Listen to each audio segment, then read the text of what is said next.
গতকালকে মাননীয় আমাদের মুখ্যমন্ত্রীর অনুরোধে আমাদের এই সমাবেশ একদিন পিছিয়ে আয়োজন করার জন্য, সম্মান জানানোর জন্য, কথা রাখার জন্য।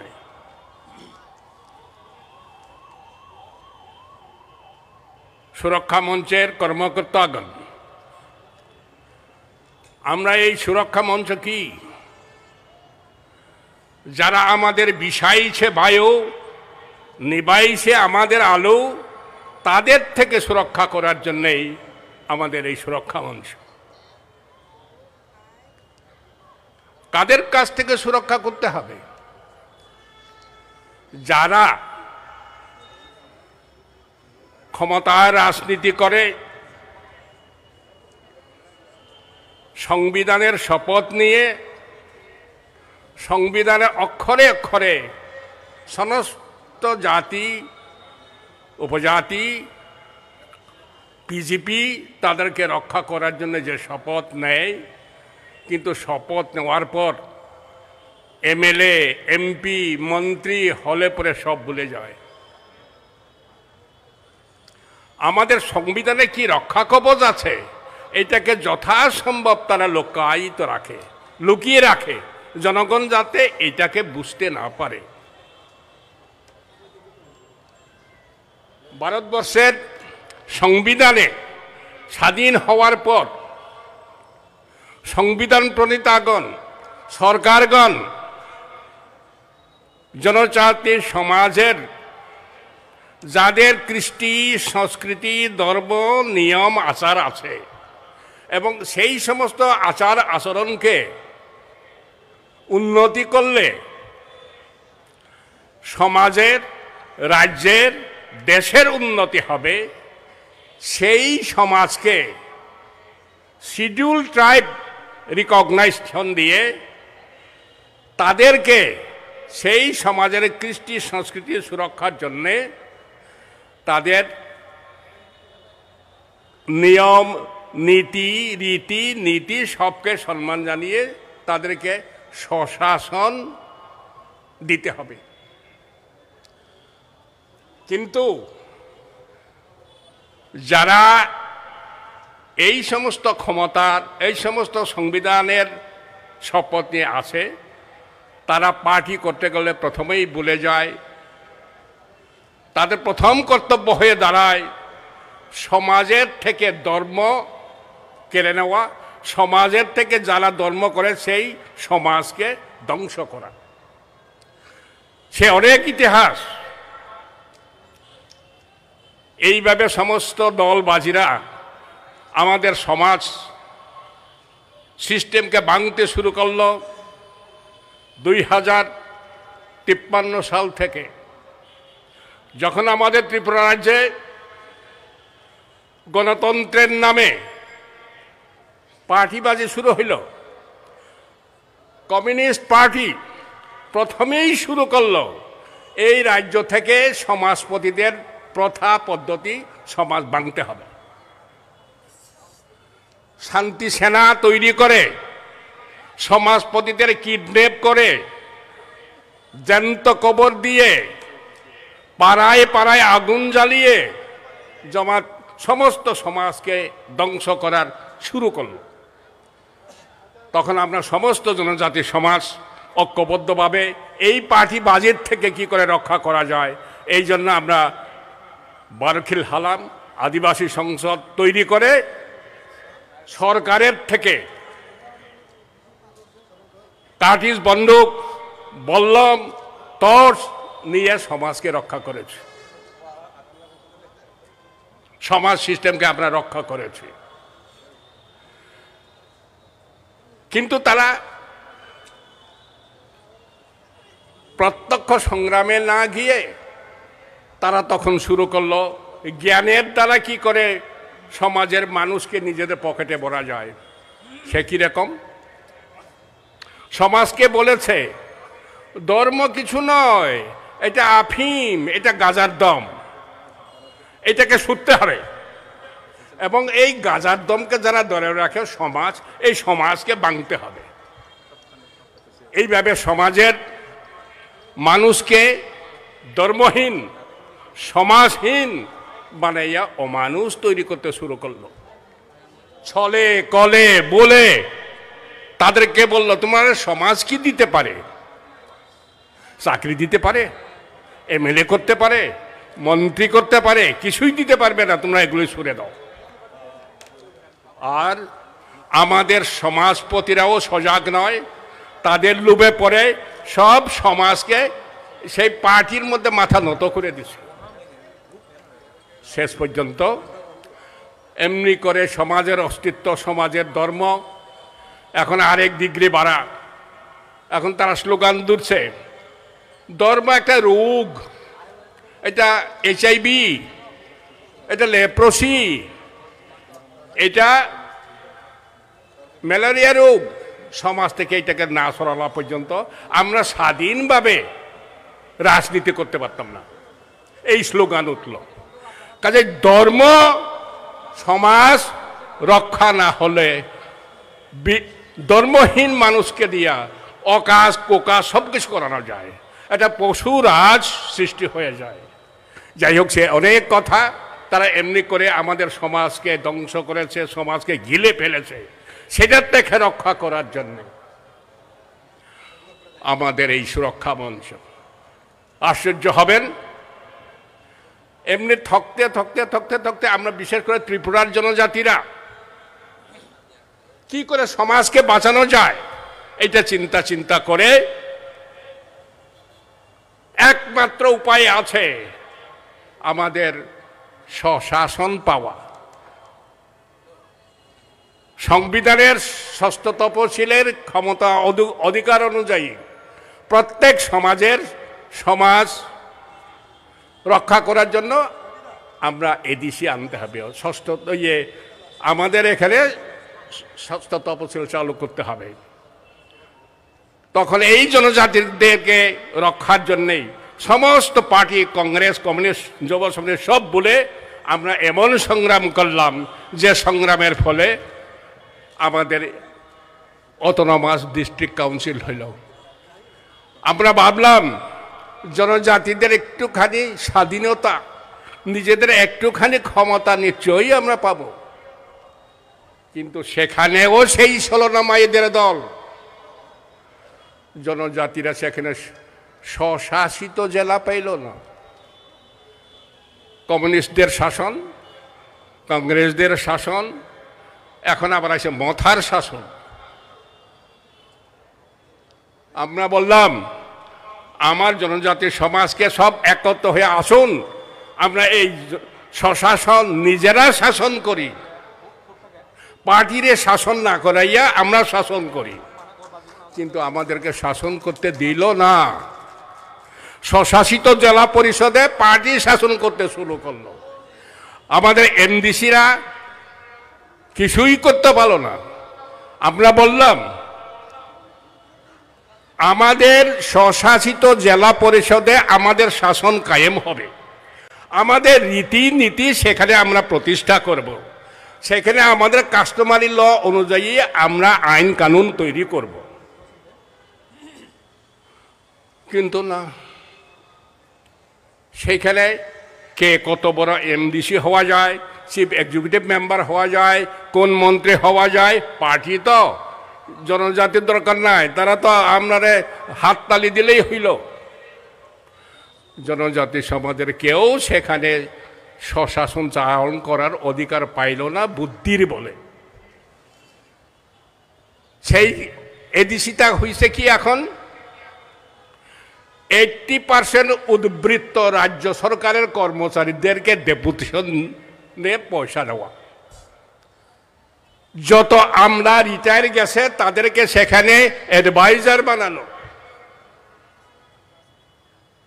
প্রথমে সেখানে কিছু principal officer law, principal officer revenue, principal officer chief executive officer IAS তাদেরকে নিয়ে চলতো। তারা আস্তে আস্তে আমরা অনেক অনুরোধ উপরোধ করার পর, বিশেষ করে CM রঞ্জিত দেববর্মার আমলে মানল, হোক আপনাদের জন্য আপনারাই আপনাদের নিয়ম নীতি কোয়ালিফিকেশন করার নিয়ম নীতি আপনাদের, সামাজিক রীতিনীতি আপনাদেরই করতে হবে, এইটাই আমি মানিয়ে নেব। প্রকাশ্য সবাই চিফ এক্সিকিউটিভ মেম্বার রঞ্জিত দেববর্মা স্বীকার করলেন আমাদের 10 সমাজের কাছ থেকে কোয়ালিফিকেশন করা কাস্টমারি লর না আইন করার জন্য গ্রহণ করলেন। কিন্তু সেখানে কি হলো, আমাদের জনজাতি সমাজের মধ্যে নিজেরাই ঠিক নাই, নিজেরা ওই তাদের নিজেদের নেতার কথায় সমাজকে বলছে ধর্মনিরপেক্ষ সমাজ। সমাজ নিজেদের কাস্টমারি ল তৈরি করতে পারলো না, কারণ সেখানে এমনভাবে এই পার্টিবাজিরা ঢুকাইয়ে দিল, আরে ধর্মকে সব ধর্ম সমান, ভারতবর্ষেই ধর্ম নিরপেক্ষ রাষ্ট্র, এখানে তোমরা সমাজ ধর্ম নিরপেক্ষ করলে। ধর্ম নিরপেক্ষ হলে কি করে সমাজকে তুমি নিজেদের এক শাসনে আনবে? পারবে না। কিন্তু এইভাবে কেউ পারল না। সমাজপতিদেরকে বলা হলো, রঞ্জিত দেববর্মারা বলে তোমরা নিজেদের কাস্টমারি ল তৈরি করে দাও। তাদের অ্যাডভাইজাররা নানা রকম করে সলমল করে, আরে তোমরা তো তোমাদের নিজেদের কাস্টমারি নিয়মই তৈরি করতে পারো না, ধর্ম আলাদা, পার্টি আলাদা, জ্ঞান আলাদা আলাদা সমাজের মধ্যে থাকলে কি করে তোমাদের কাস্টমারি ল তৈরি করবে? তোমরা যা আমরা দেই সেইটাই তোমরা নিয়ে নাও। সরকার বলেছে তাদেরকে আমরা বানাই দিব, তোমরাই নাও। সব সমাজ, কারণ সমাজের তো গণ্ডগোল শেষ নাই, নিজেরা নিজের কাস্টমারি বানাইতে পারলো না। বানাইল কে? সরকার। সরকারের ইচ্ছা অনুযায়ী। সরকারের বানানো কথার মধ্যে জনজাতি সমাজের নিয়ম নীতি বলা হইল না, তাদেরকে শিখিয়ে শেখানো হইল আজকের থেকে তোমরা সমাজের কোনো সমস্যা সমাধানের জন্য কোর্টে যাও, মোহরিদের টাকা খাওয়াও, উকিলদের টাকা খাওয়াও, এইটাই হচ্ছে নিয়ম। আরে প্রত্যেক সমাজের 100-200 বছর করে সমাজ আছে। 1962 সাল পর্যন্ত কোন জনজাতি সমাজ নিজেদের সমস্যা সমাধানের জন্য কোর্ট কাছারি করে না, এমনকি মার্ডার কেসও নিজেরাই সমাধান করে ফেলে। কাজেই আমরা সেই সমাজের বিধি নিষেধিয়াই থাকবো, তোমাদের কুটকারিতে যাব না। কিন্তু তারা সেখানেই শেখাইতে আরম্ভ করলো তোমাদের এইটাতে কাস্টমার, এটা সরকার মানত না, সরকার না মানে না মানক, আমরা নিতাম না, এই কথা কোনো সমাজ কইল না। একমাত্র জমাতিয়া সমাজ কিছুটা করলেও 2002 সাল পর্যন্ত, আমি যতক্ষণ অকরা ছিলাম ততক্ষণ পর্যন্ত জমাতে হদা অকরার ক্ষমতা ছিল। এই জমাতে হদা ও অ্যাডভাইজারের ক্ষমতা নিয়ে শেষ করে দিল। যাই হোক, তবু 10টা সমাজের কাস্টমারি ল আইনে স্বীকার করেছে এডিসি। কিন্তু আরো চমৎকার, এখন এই এডিসিতে জনজাতিদের স্বশাসিত থাক দূরের কথা, আগে চিফ এক্সিকিউটিভ মেম্বাররাও হয়তো আইন টাইন করতো, এখন আমাদের মাথা বুবগ্রা আইছে। বুবগ্রা আইয়া কি করলো? বড় বড় জ্ঞানীরারে অ্যাডভাইজার নিয়োগ করলো। আগের এই প্রিন্সিপাল সেক্রেটারি, প্রিন্সিপাল অফিসার, এইটা দিয়া হইতো না।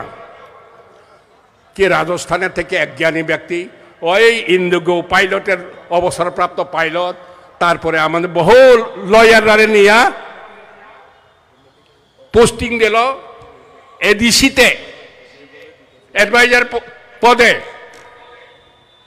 যাদের মাসোহারা প্রত্যেক মাসে 2 লাখ টাকা, 50,000 টাকা গাড়ি ভাড়া, গাড়ির ড্রাইভারের খরচ, কোয়ার্টার, এইভাবে চিফ এক্সিকিউটিভ অফিসারদের চাইতেও, এমডিসির চাইতেও বেতন বেশি।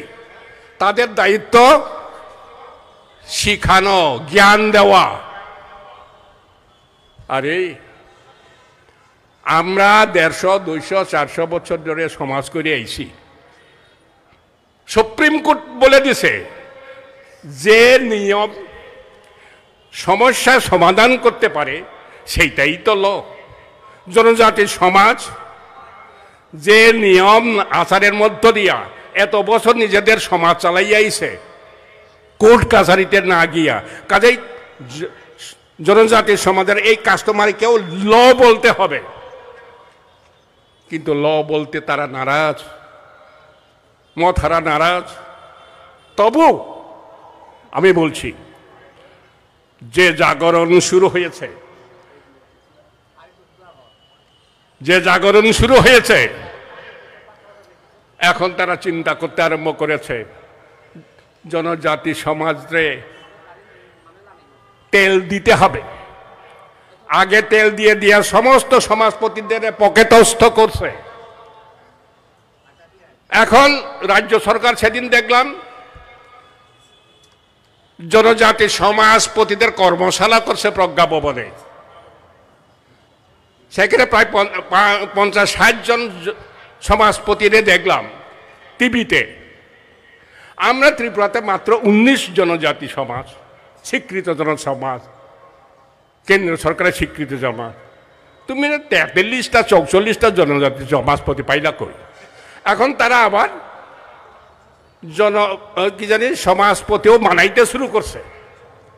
তেল দেওয়ার লেগা বলতে আরম্ভ করছে সমাজপতিরা আমরা সমাজপতি বাতা দিব পকেটে বরণের লেগা। আমাদের মাথা বোবাগরা আরেক ডিগ্রি বাড়া, সে সমাজপতিদেরকে নিয়ে দিল্লিতে যন্তর মন্তরে ধর্ণা দেওয়াইছে। কি এডিসিতে এখন 28টা সিটের মধ্যে 50টা সিট করতে হবে, আর কেন্দ্র থেকে যে টাকা আসবে এটাকে বস্তা বলে একেবারে খুমলুঙ্গে গিয়ে পৌঁছাইতে হবে, সরাসরি সেখানে পৌঁছাইতে হবে। তাই আমাদের জনজাতি সমাজের কি হইল? অর্থাৎ আরো 50টা এমডিসি হইলে, আরো 10 জন মন্ত্রী হইলে তাদের জন্য শত শত গাড়ি আসবে। এই গাড়ির দুলা খাওয়ানোর লেগে জনজাতিদের অধিকার হবে শুধু দুলা খাওয়ানোর লেগে।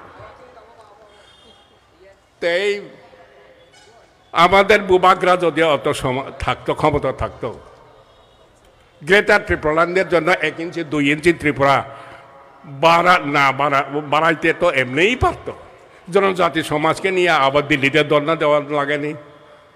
তুমি না বুবাগরা বলে গোষ্ঠ, তোমার বুবাগরা ক্ষমতাকে শুধু ওই অবসরপ্রাপ্ত অফিসারদের চাকরি দেওয়া, যেখানে এডিসির একটা ক্লাস 4 ও চাকরি দিতে পারে না। এমনি করেই চলছে আমাদের এডিসি। কাজেই আমাদের এই সুরক্ষা মঞ্চের দায়িত্ব হইল সুরক্ষা কেমনে। গত 5 থেকে 9 অক্টোবর আমরা হায়দ্রাবাদেও এরকম সম্মেলন করছি। সেখানে বলছিলাম, সবাইকে বলা হইল নিজেরা জাগো, অন্যকে জাগাও, নিজেদের ক্ষমতা ব্যবহার করো। আমি নিজের দায়িত্বে বলছি, সেই প্রথম কমিউনিস্ট আন্দোলনের দাপট থেকে নিজে সমাজকে বাঁচাইছি। কর্মচারী আন্দোলনের সময় কর্মচারী জ্ঞানী ব্যক্তিরাও জানে না কেমনে সমাজ জনজাতিরা ডিপ্রাইভড হচ্ছে। ত্রিপুরা রাজ্যে জনজাতিদের এসটি কোটা কোনোদিন পূর্ণ করত না, গ্রাহ্য করত না। এমপ্লয়িজ অ্যাসোসিয়েশন তৈরি করে সেখানে SC reservation and promotion act অ্যাসেম্বলিতে পাস করাইয়া, পার্মানেন্টে পাস করাইয়া আইনে তৈরি করিয়া, আইনের রুল তৈরি করে আইছে। তখন কারা বাধা দিছিল? রাজনৈতিক দলের কর্মচারী সংগঠন সমন্বয় কমিটির নেতারা, অজয় বিশ্বাস, ভবেশ দাস, দিগ্বিজয় ভট্টাচার্য একদিকে, কংগ্রেসের ফেডারেশন বীরবল্লভ সাহারা একদিকে। আমাকে বলতো সাম্প্রদায়িক অর্গানাইজেশন। আমি বলছি সাম্প্রদায়িক অর্গানাইজেশন নয়, এটা সাংবিধানিক অধিকার। এই সাংবিধানিক অধিকারের বলে যে কাজটা করি যে কাজটা এই রাজ্য সরকার গ্রহণ করে না, সেটা কেন্দ্রীয় সরকার হলেও করতে বাধ্য। যে আমাদের অধিকার কৃষ্টি সংস্কৃতি রক্ষা করতে পারে না যে শাসক, সে শাসক হওয়ার কোনো অধিকার নাই। কর্মচারী জীবনের পর হঠাৎ করে সমাজপতি বনিয়ে গেলাম। সমাজে তখন কি দেখলাম? মৎস্য নাই, এক্সট্রিমিস্ট সমাজপতিদের গ্রাহ্য করত না, চৌধুরীরে মানত না, সর্দারে মানত না, অকরারে মানত না। প্যারালাল গভর্নমেন্ট চালাইছে, গভর্নমেন্ট এটাকে দমন করে না। আমি তাহলে তোমরা দমন করতো না আমার সমাজকে? আমি সমাজপতি, দেখি আমার সমাজপতির কাজে কে বাধা দেয়। আমার সমস্ত সমাজের ভলান্টিয়ার্সদের নিয়ে অপারেশন শুরু করলাম। আমার ত্রিপুরা রাজ্যে উগ্রবাদী চলবে না, এক্সট্রিমিস্ট চলবে না, উগ্রপন্থীর নামে কনভার্সন চলবে না। আপনারা দেখেছেন ত্রিপুরার মানুষ সকালে বাড়ির থেকে বাইর হইলে বিকালে ঘরে ফিরবে কিনা এটা নিয়ে চিন্তাই পড়েছিল। সেই সময়ে আমি আমার সমাজকে জাগাইয়া এই এক্সট্রিমিস্টদের বিরুদ্ধে লড়াই করিয়া এক্সট্রিমিস্টদের বাংলাদেশে পাচার করে দিয়েছি, সারেন্ডার করাইতে বাধ্য হয়েছি। ত্রিপুরার মানুষ জানে। আর শুধু এই জাগরণ এখানে থামিয়া থাকেনি, আমাকে নিয়ে গেল উত্তর পূর্বাঞ্চলে। আমাদের অবস্থাও তাই, সেখানে ধর্ম রক্ষা হচ্ছে না। নাগাল্যান্ডে, অরুণাচল প্রদেশে, মেঘালয়ে আমাদের ধর্ম কেউ করতে দিচ্ছে না। আসলে এটাকে রক্ষা করি। জনজাতির ধর্ম সংস্কৃতি সুরক্ষা মঞ্চ গঠিত হইল, সারা উত্তর পূর্বাঞ্চলে আলোড়ন সৃষ্টি হইল। নির্বিদায় যারা লুপ্ত প্রায় ধর্ম হয়ে গেছিল, দনিপুলু, রাংফ্রা, জেলিয়াংরুং, বাথৌ, সেংকাশি, সব ধর্ম জায়গায় আবার এতদিনে আমরা সুযোগ্য ঐক্যবদ্ধ একটা সংগঠন পাইলাম। আমরা দেখাবো রক্ষা কর্ম কি করে সমাজকে রক্ষা করা যায়। 2006 সালে গৌহাটিতে সারা উত্তর পূর্বাঞ্চলে যেভাবে মানুষ দেখেছিল নিজেদের ধর্ম রক্ষার সংগ্রাম,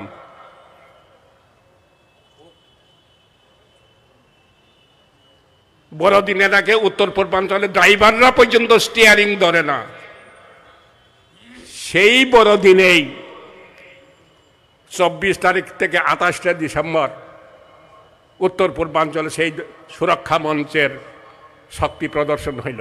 সেই শক্তির বলে আমরা স্থির করলাম জনজাতিদের বাঁচানোর জন্য একমাত্র এখন অবস্থা রয়েছে, সেটা হলো সমস্ত জনজাতি সমাজের কাস্টমারি ল এনেক্টমেন্ট করানো। সেই এনেক্টমেন্ট চলছে এবং এখন এনেক্টমেন্ট করার পরে এটাকে রুলস বানিয়ে দিচ্ছে না। ফর ইমপ্লিমেন্টেশন এই আইন যে কীভাবে প্রয়োগ হবে সেটা করে দিচ্ছে না। সেইটা আদায় করতে হবে সুরক্ষা মঞ্চের দায়িত্বে। আমি বিশ্বাস করি আজকে জানে যে উত্তর পূর্বাঞ্চল জাগতা পূর্বাঞ্চল, উত্তর পূর্বাঞ্চল জাগছে। শুনো ভয়েস অফ নর্থ ইস্ট, উত্তর পূর্বাঞ্চলের আওয়াজ শোনো, তারা কোন থেকে চলেছে। কাজেই আমাদের আমার শেষ কথা, যারা আমাদেরকে এতদিন আমাদের আলু বাতাস বিষাইছে তাদের সম্বন্ধে সচেতন করার জন্যে এবং আমাদের ধর্মকে যারা নষ্ট করার জন্যে, আমার সমাজেও থাকবে অন্য ধর্মেও খাবে, এই সমস্ত যারা বিভ্রান্ত যুবক হয় তাদেরকে হুঁশিয়ার করার জন্য, ঐক্যবদ্ধ করার জন্য ভারতবর্ষে আবার আমরা সবচেয়ে বড় কথা হলো আমরা ধর্ম ছাড়া বাঁচি না, আমরা সমাজ ছাড়া বাঁচি না। ধর্ম বিনা সমাজ হয় না, ধর্ম বিনা ধর্ম হয় না। ধর্মই সমাজকে রক্ষা করবে।